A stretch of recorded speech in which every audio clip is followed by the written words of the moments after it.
बहुत समय पहले की बात है। दो नदियों के बीच बसा एक सुंदर गांव था। उसी गांव में रहते थे सेठ रघुनाथ। वे धनवान तो थे, पर दिल से कठोर। गरीबों को ऊंचे ब्याज पर पैसा उधार देते और समय पर पैसा न चुकाने पर उनकी जमीनें हड़प लेते। धीरे धीरे गांव के लगभग सभी लोग अपनी जमीन खो बैठे। अब वे अपनी ही जमीन पर मजदूर बनकर काम करते थे। सेठ रघुनाथ को किसी की पीड़ा से कोई फर्क नहीं पड़ता था। उनकी पत्नी सरस्वती घमंड में डूबी सब कुछ चुपचाप देखती रहती थी। फिर एक दिन दुख का पहाड़ टूट पड़ा। उनका इकलौता बेटा रमेश गंभीर रूप से बीमार पड़ गया। देश भर के वैद्यों और हकीमों को बुलाया गया, पर कोई इलाज काम नहीं आया। धीरे धीरे रघुनाथ की किस्मत भी साथ छोड़ने लगी। खेतों में फसलें खराब होने लगी, संपत्ति का मूल्य घट गया और अदालतों में मुकदमे में पैसे खा गए। कुछ ही समय में सेठ रघुनाथ का निधन हो गया। पीछे छूट गया बीमार बेटा और एक घमंडी विधवा सरस्वती। अब कोई उनका हाल पूछने वाला भी न था। वे अकेली थी, असहाय और भविष्य से अनजान।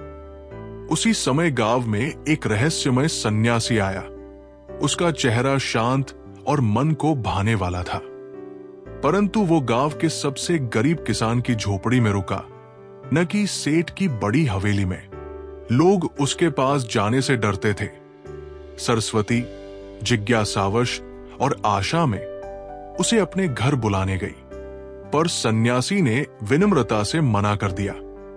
उसने कहा, यदि अपने पुत्र का उपचार चाहती हो तो 3 परीक्षाओं से गुजरना होगा, तभी उपचार का मार्ग समझ में आएगा। सरस्वती ने सहमति में सिर हिला दिया। पहली परीक्षा अपमानितों को भोजन कराना। सन्यासी ने कहा, तुम्हें उन 15 लोगों को अपने हाथों से खाना बनाकर परोसना होगा, जिनकी जमीन तुम्हारे पति ने छीन ली थी। वे लोग आए। सरस्वती ने चेहरों को पहचाना। वे भी उसे पहचान गए। कोई कुछ नहीं बोला, पर उसकी आत्मा तक जल उठी। कुछ लोगों ने खाना खाने से मना कर दिया, कुछ ने घृणा से मुंह फेर लिया। सरस्वती की आंखों में आंसू आ गए, फिर भी उसने काम पूरा किया। रात को उसने सन्यासी से पूछा, क्या यह सजा थी? सन्यासी ने उत्तर दिया, यह दर्पण था। देखते रहो। दूसरी परीक्षा, वेश बदलकर आया भिखारी। अगली सुबह सन्यासी ने उसे एक थैली में सोने के सिक्के दिए और कहा, इन्हें केवल उन लोगों को देना जिन्हें वास्तव में जरूरत है। सरस्वती ने कपड़े, बोली और मकानों को देखकर फैसला किया कि किसे देना है और किसे नहीं। कई लोगों को दिए, कईयों को अनदेखा किया। अंत में सन्यासी ने बताया कि उसका एक शिष्य भिखारी बनकर आया था, वही जिसे सरस्वती ने गंदे कपड़ों की वजह से नजरअंदाज कर दिया था। सन्यासी बोला, तुमने दिल से नहीं, आंखों से देखा। सरस्वती ने थक कर पूछा, आप मुझसे क्या दिखाना चाहते हैं? सन्यासी ने कहा, अहंकार और दिखावे के पीछे छिपा सत्य। तीसरी परीक्षा, टूटी मूर्ति।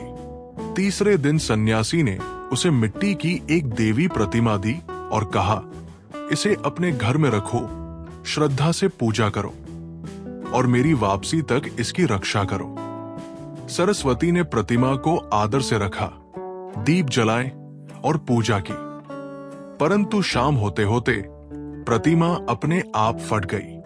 वो घबरा गई और रोते हुए बोली, मैं परीक्षा में असफल हो गई। सन्यासी मुस्कुराया और बोला, तुम प्रतिमा के लिए नहीं, अपने अभिमान के लिए रो रही हो। तुमने श्रद्धा नहीं, अपने घमंड की रक्षा की। सरस्वती अब मौन हो गई। वो टूटी नहीं थी असफलता से, बल्कि समझ से। अंतिम परीक्षा, जंगल की ओर। सन्यासी बोला, अब अंतिम परीक्षा है। अपना नाम, घर और पहचान छोड़ दो। मेरे साथ 3 दिन जंगल में चलो। न सेवक होंगे, न कोई वस्तु, बस सच्चाई होगी। सरस्वती चल दी। जंगल में वो नंगे पांव चली, लकड़ी जलाकर खाना पकाया, पेड़ों के नीचे बैठकर पंछियों, हवा और मौन की आवाज सुनी। सन्यासी बहुत कम बोला, पर उसकी चुप्पी हर शब्द से ज्यादा गूंज रही थी। तीसरी रात आग के पास सरस्वती फूट फूट कर रोने लगी। अब समझ में आया, मैं कभी अमीर नहीं थी, मैं तो अंधी थी। अब मैं क्या करूं? सन्यासी ने मुस्कुराते हुए कहा, गांव लौटो, सभी ऋण माफ करो, जमीनें लौटाओ, हवेली जनसेवा के लिए दान करो। अपने बेटे को सोने से नहीं, करुणा से पालो। जीवन की वापसी। गांव लौटकर सरस्वती ने सभा बुलाई और हर बात पूरी की। लोगों की आंखों के सामने जमीनों के कागज फाड़े गए, हवेली को विद्यालय और मंदिर के लिए दे दिया गया। उसी रात रमेश ने महीनों बाद पहली बार स्पष्ट वाक्य बोला। कुछ ही हफ्तों में उसका शरीर ही नहीं, मन भी ठीक हो गया। वो गांव वालों के साथ खेतों में काम करने लगा। बाद में उसने ग्रामीण विकास के लिए एक संस्था बनाई, जो देश भर में पहचानी जाने लगी। और सन्यासी, वो चुपचाप चला गया, पीछे छोड़ गया एक बदला हुआ गांव, एक बदला हुआ दिल और सच्चाई की गूंज। नैतिक संदेश। एक इंसान की असली दौलत न तो उसका पैसा है और न ही उसका बड़ा घर या चीजें। उसकी सबसे बड़ी पूंजी है उसका अच्छा दिल, उसकी दया और उसे अपने अंदर की सच्चाई का ज्ञान। जब अहंकार का पर्दा हटता है, तभी आत्मा को असली सच दिखाई देता है।